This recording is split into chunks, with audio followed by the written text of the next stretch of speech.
Welcome to my channel, Bulgarian Language Academy Bella, where you can learn Bulgarian language with me, Bistra. If you're new to my channel, this will be interesting for you and new.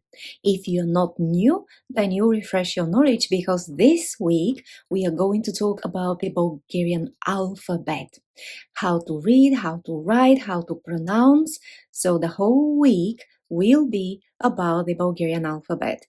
Learn and leave your comments, questions down below. And also, the easy part you should know is that in Bulgarian language, you say what you read, you write what you say, so it's pretty easy and straightforward. We are continuing our lesson about the Bulgarian alphabet, how to read and write.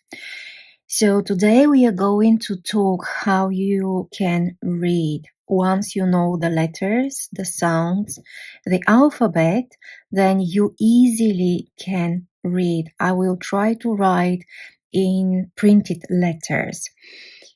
Last time we talked that B, A makes ba, the syllable ba, and another syllable ba is ba, which is grandma. So let's give an example of more syllables. To make syllables, you need vowels. If you missed the previous video, go and watch the video before, which was on Monday. So let's say R and A is ra. Now, when we say the alphabet, we say B, V, which basically we say B, which is a vowel on its own, and it's make a syllable B. When you're reading though, you need the sound B, R, V, whatever the sound is, and then you add the vowel ra. And if I say o, ra, mo is a shoulder, ramo.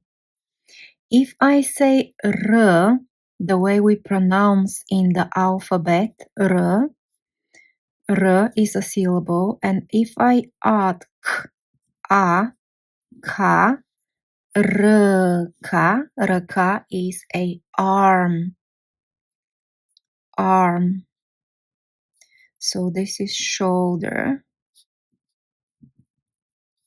and this is grandmother.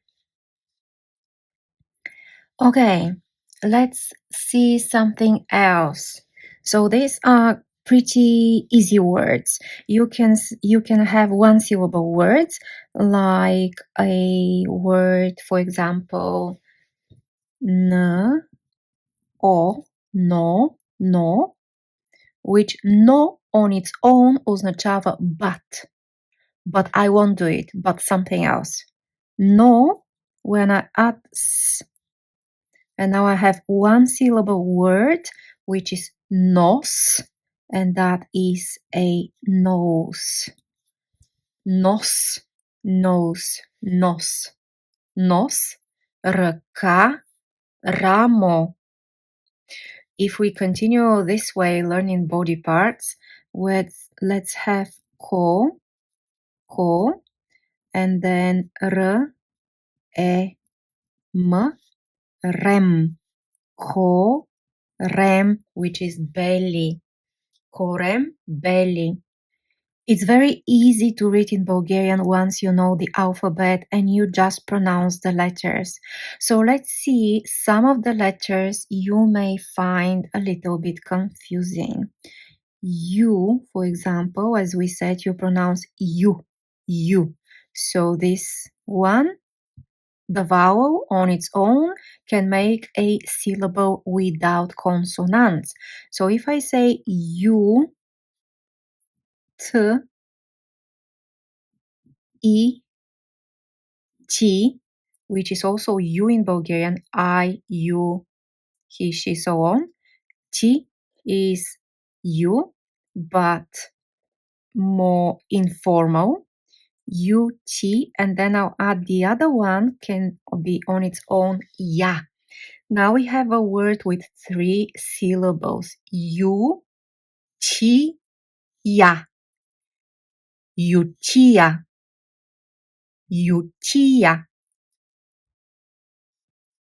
Maybe it's not that often used nowadays, but still used, utia, to iron your clothes. So it's iron, utia.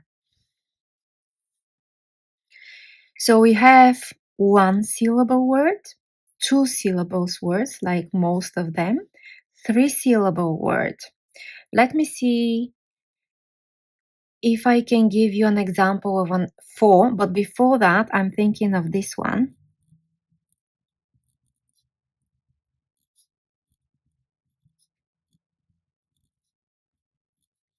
And try to read it on its own first.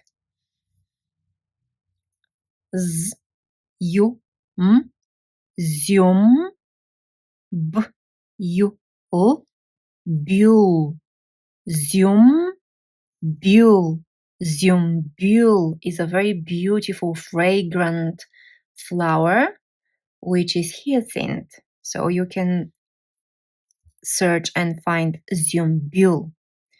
2 syllable word. 4 syllable. 4 syllable, I would say U,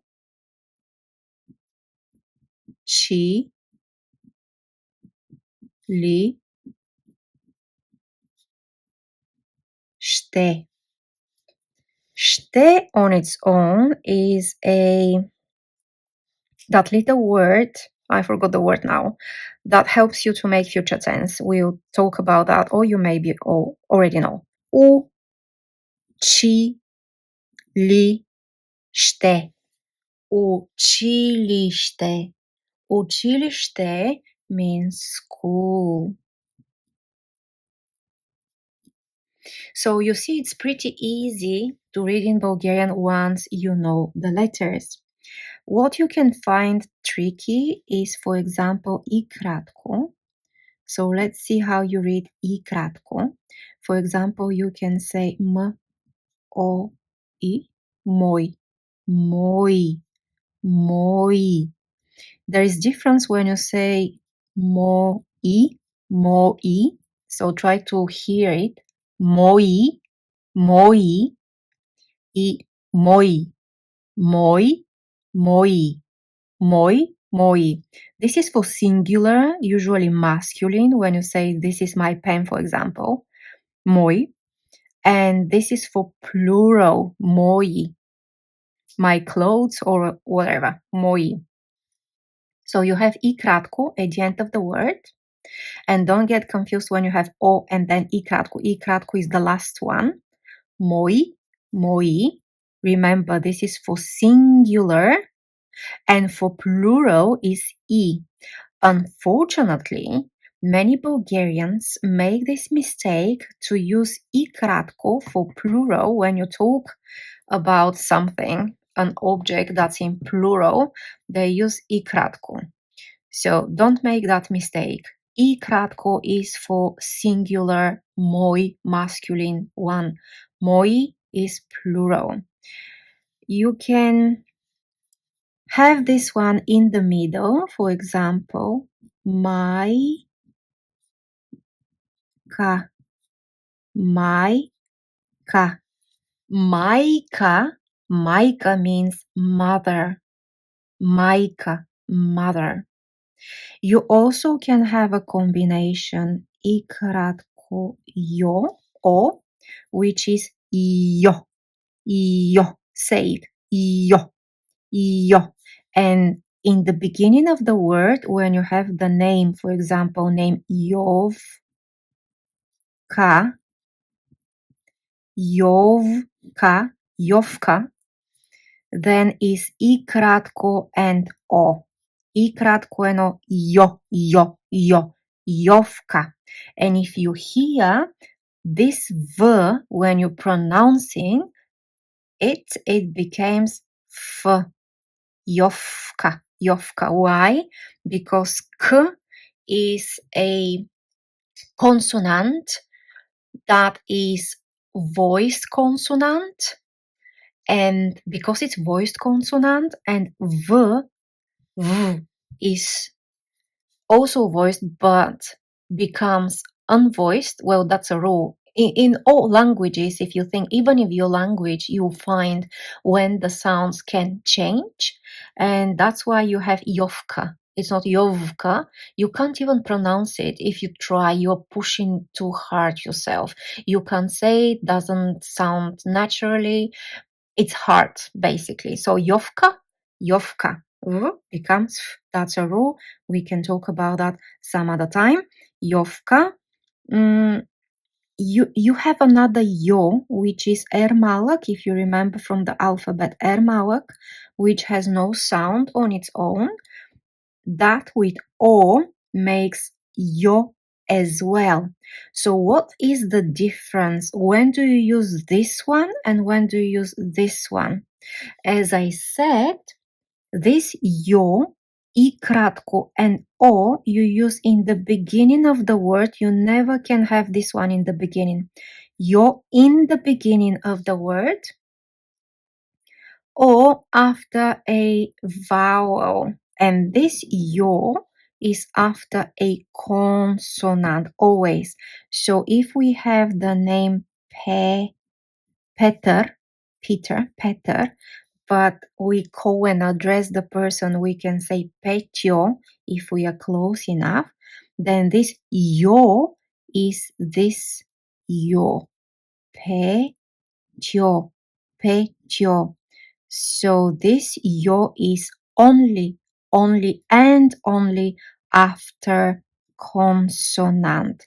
After a consonant is yo, while this one is in the beginning of the word and after a vowel.